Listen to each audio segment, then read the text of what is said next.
Hello, Internet. Hey. What's up?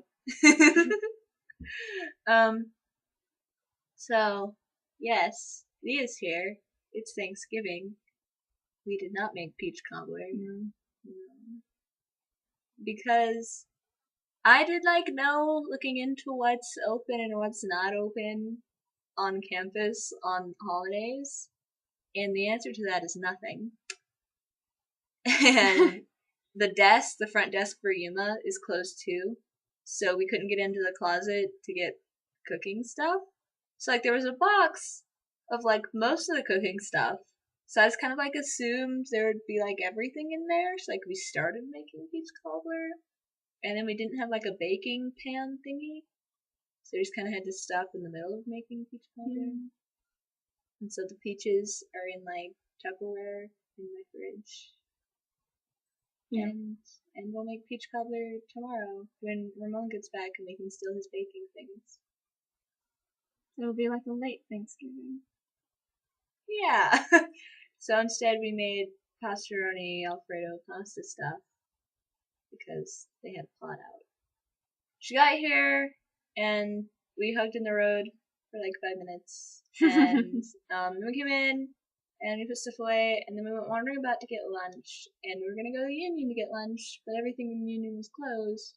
Everything. Which is stupid. That's unprofessional. Yeah. And just because it's a national federal holiday does not mean that you can just quit your job for today. Yeah. Okay.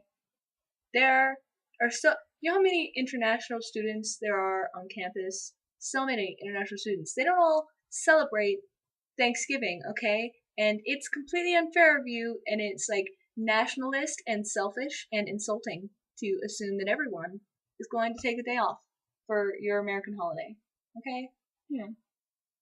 America. Abraham Lincoln. Rude.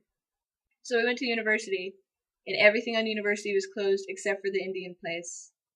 So we went to Kebabacue. Literally as we were walking by the door, the owner guy popped out because there's this other couple there also looking around.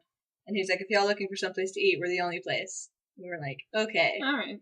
So we had Indian and commentated, narrated Bollywood. It wasn't even Bollywood, it was just weird Indian pop music. And but it was this one guy who always wore a baseball cap. Even no matter what was going on in the video, he would have a baseball cap on. So he would be crashing an Indian wedding. Everyone's in traditional outfits because it's an Indian wedding, and there's just the one singer guy with a baseball hat on. There was one scene where he was at a funeral and he was still wearing it.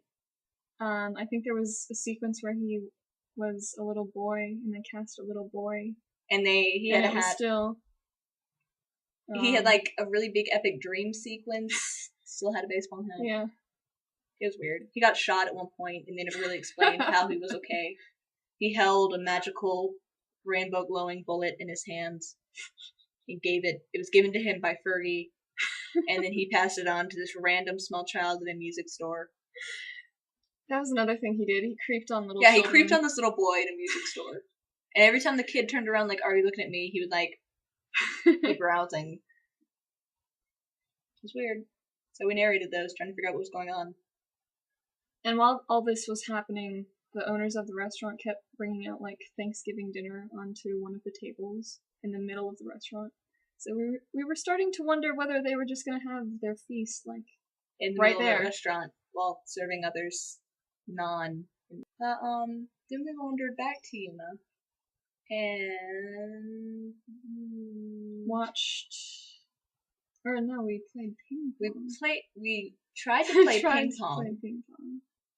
Didn't work out. Mm-hmm.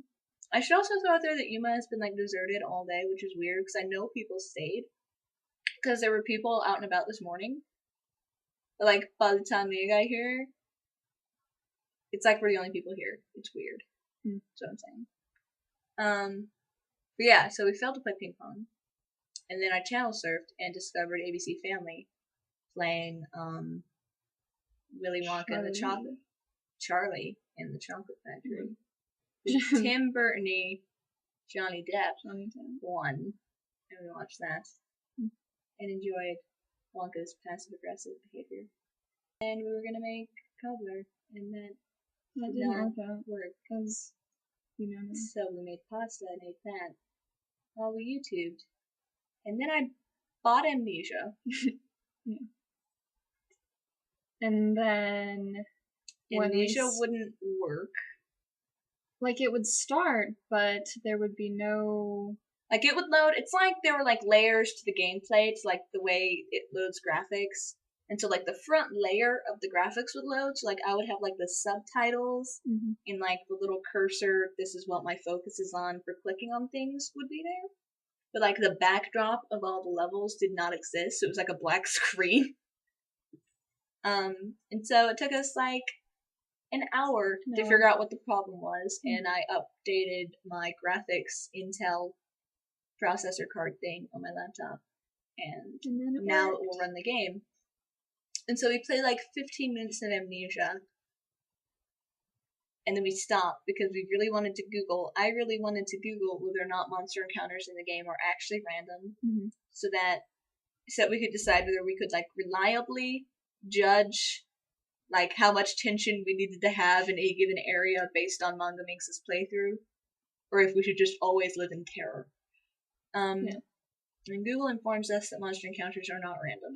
But if your sanity hits a certain level, you start hallucinating monsters, and those hallucinations are random, and that's why people who play the game think monster encounters are random. Yeah. But if you know where all the real monsters are, you can completely ignore the ones that Daniel is just, like, freaking out and hallucinating. Like, we watched this one run through where they literally just, like, you were in a long room and, like, a Mr. Face was, like, wandering across the room, but it was just Daniel hallucinating and freaking out, and so the person playing just ran right at it and, like, turned the corner and it was gone because it didn't exist in the first place, So we can reliably use Manga Minx to decide in what areas we should be terrified. But we still didn't go back to playing because we were freaked out a little bit. So we're gonna wait till Ramon's back tomorrow to be moral support because Ramon fears nothing. And you know it's bad because we've seen the entire game already. And we're still afraid. Like, we were walking through the beginning stages when we know there's nothing. Yeah. But we would still go like, we were freaking out anytime, like, a door blew open or there was a creaky noise. And you can't really tell when you watch playthroughs that have commentary because their audio is louder than the game audio. But Daniel, like, heavy breathes through the entire game.